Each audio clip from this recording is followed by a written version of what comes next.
Salut, bienvenue sur Wapala, le Mac de la glisse et des sports extrêmes. Cette semaine, je vous propose un cocktail d'action et de magie, avec tout d'abord une expédition au cœur du récif corallien à Tahiti, puis direction le Danemark pour du windsurf sensationnel, mais tout de suite place au rêve avec des images de l'île de Maui.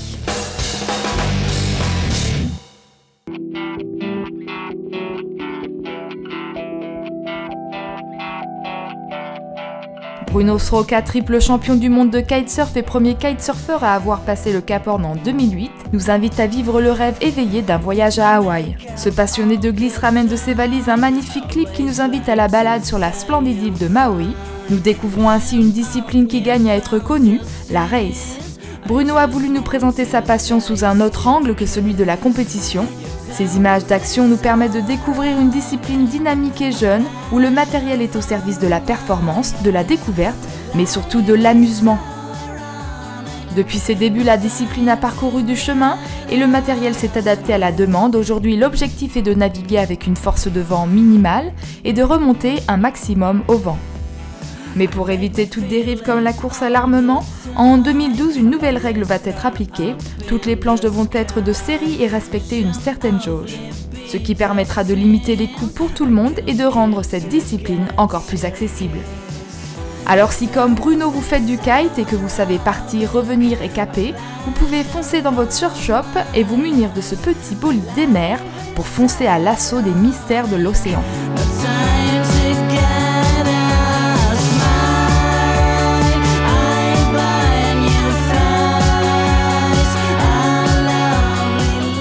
Le rêve continue pour Bruno, qui espère voir un jour sa discipline aux Jeux Olympiques. Une possible participation aux JO de Rio en 2016 est en ce moment à l'étude. C'est en tout cas tout le mal que l'on souhaite à ce drôle d'engin.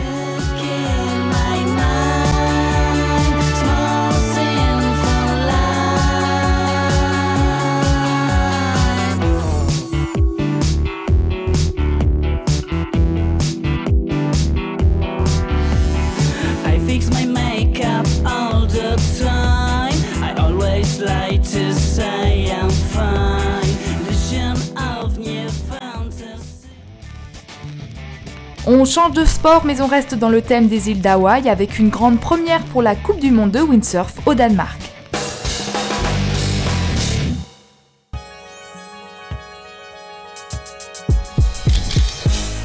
Le col d'Hawaï a tenu ses promesses avec une semaine d'action spectaculaire dans les eaux glacées de la mer du Nord. Décidément, les pros windsurfers ont de la chance en ce moment et nous aussi. Après les superbes images de la réunion Wave Classic, j'ai le plaisir de vous présenter le résumé d'une première édition hors du commun. Avant-dernière étape de vague de l'année, tous les riders ont répondu à l'appel et ils ont eu raison. Le spot de Kit Moller les a submergés de vagues et de vent pour une semaine de spectacle de haut vol. Comme le dit Victor Fernandez, cette étape a été fantastique et a permis aux gars d'envoyer des push forward comme on n'en avait jamais vu. Et ce n'est pas tout, les rotations s'enchaînent, le double devient presque banal, les jeux sont donc très difficiles et note 9 points les doubles bien contrôlés, propres et parfaitement posés. Les meilleurs à ce jeu-là sont Philippe Coster, Victor Fernandez et Ricardo Campello. Les niveaux sont serrés mais c'est finalement Kaoli Sedi qui s'impose sur cette épreuve devant Victor Fernandez et Ricardo Campello. Kaoli qui aura mis tout le monde KO pendant la super session avec cet incroyable push loop forward.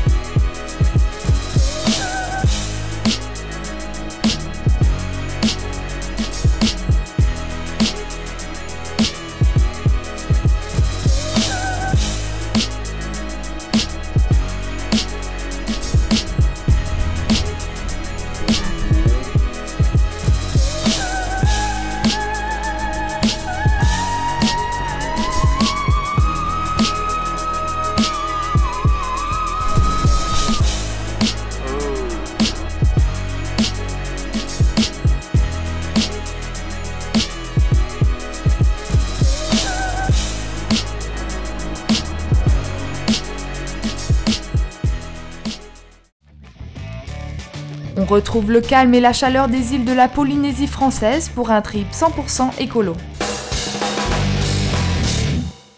Dans la marina de Tahiti se prépare un trip pas comme les autres. Deux surfeurs locaux Analei Reponti et Kevin Bourrez, le petit frère de l'unique représentant tahitien de la Coupe du Monde de surf, embarquent à bord de ce catamaran avec leur invitée Heather Brown, la surfeuse hawaïenne, artiste peintre.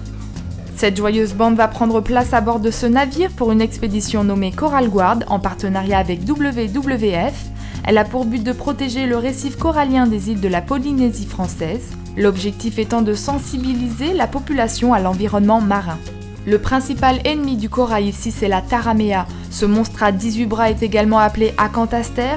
Il se multiplie depuis 4 ans dans les lagons polynésiens et serait à l'origine de 90% du taux de mortalité du récif. Cette grosse étoile de mer de couleur rouge pourpre possède des grands piquants qui provoquent des piqûres très douloureuses et parfois mortelles. Elle mange le corail, se reproduit à grande vitesse et n'a plus de prédateurs dans l'océan pour cause de surpêche. Entre deux plongées en compagnie de cette faune riche et unique, les surfeurs en profitent pour jouer avec les vagues du récif et se rappellent à quel point il est important de préserver cet environnement. Car ici, comme ailleurs, sans récif il n'y aurait pas de vagues à surfer.